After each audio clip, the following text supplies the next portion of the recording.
Hi guys, I'm walking today. So, meron na akong ano,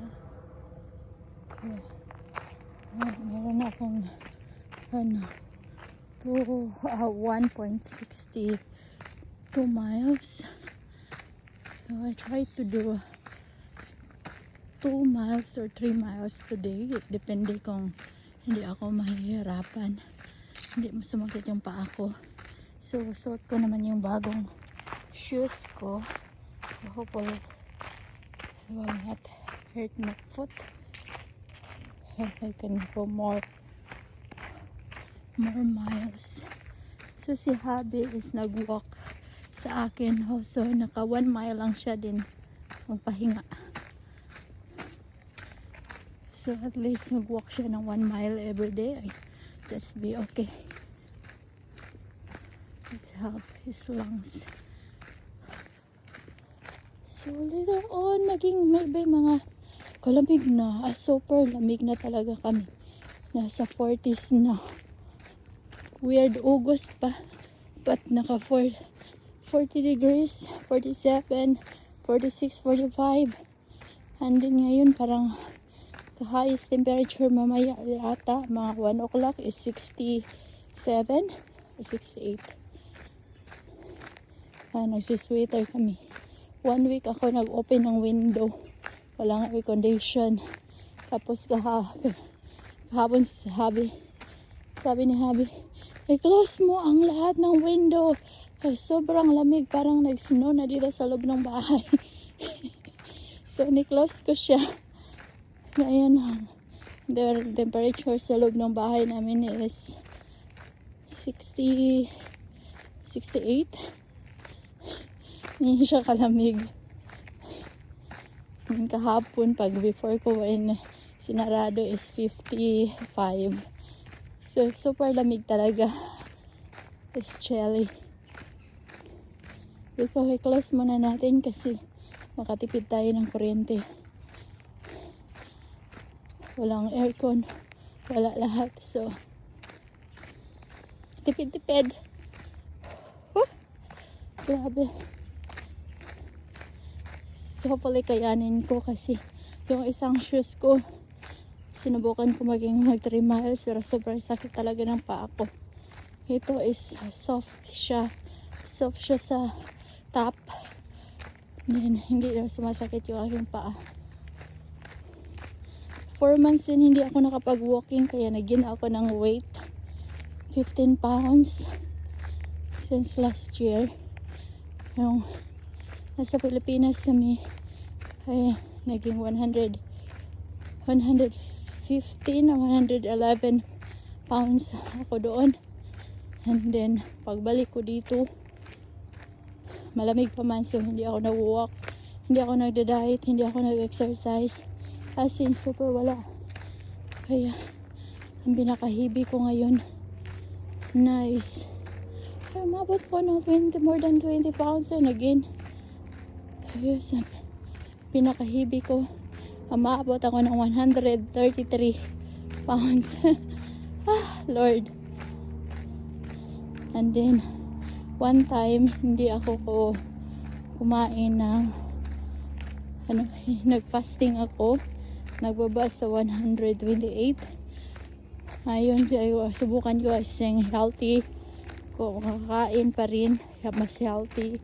Back to isda, meat, no more pizza, no more burger. Last may 4 na slice pa ako ng pizza doon last week. Hindi ko na yung kainin. Hold on. So, ganda pa yung mga bulaklak dito. Meron pa sa akong black ice wasan.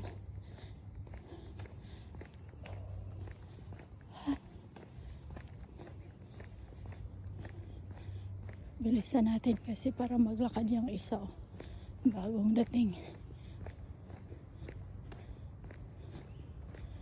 Ayaw ko na may kasabay ako. Just want to walk alone.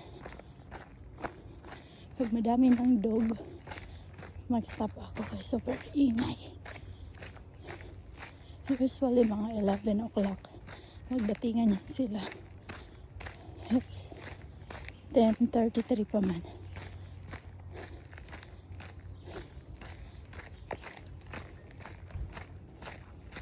Mabilis naman ako maglakad kung ako lang.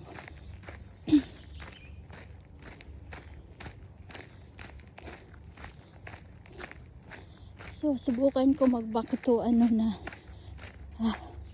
back to workout.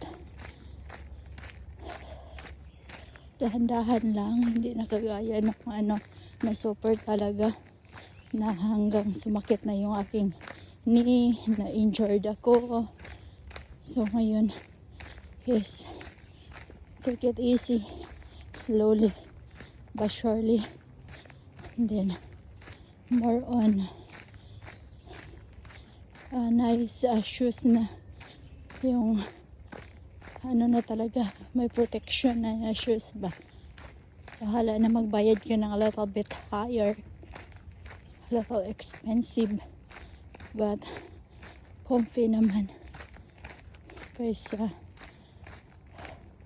ka ng mga super mura lang talaga, tapos yan, nasasaktan, magsasuffer ka rin,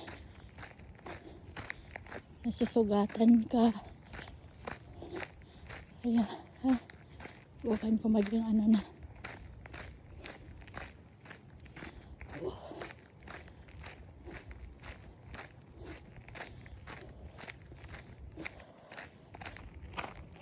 yan, naka 2 miles na ako.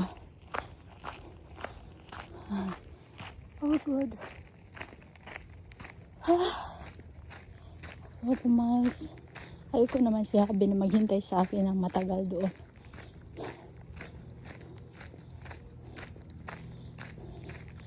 Tapos magpunta daw siya sa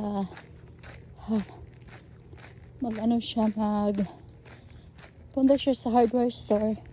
Sabihan ko siya na mag-stop by ako sa Goodwill. So mag-content ako ng Goodwill today. Matagal-tagal na rin ako hindi nakapunta sa Goodwill kasi na-busy ako sa gardening.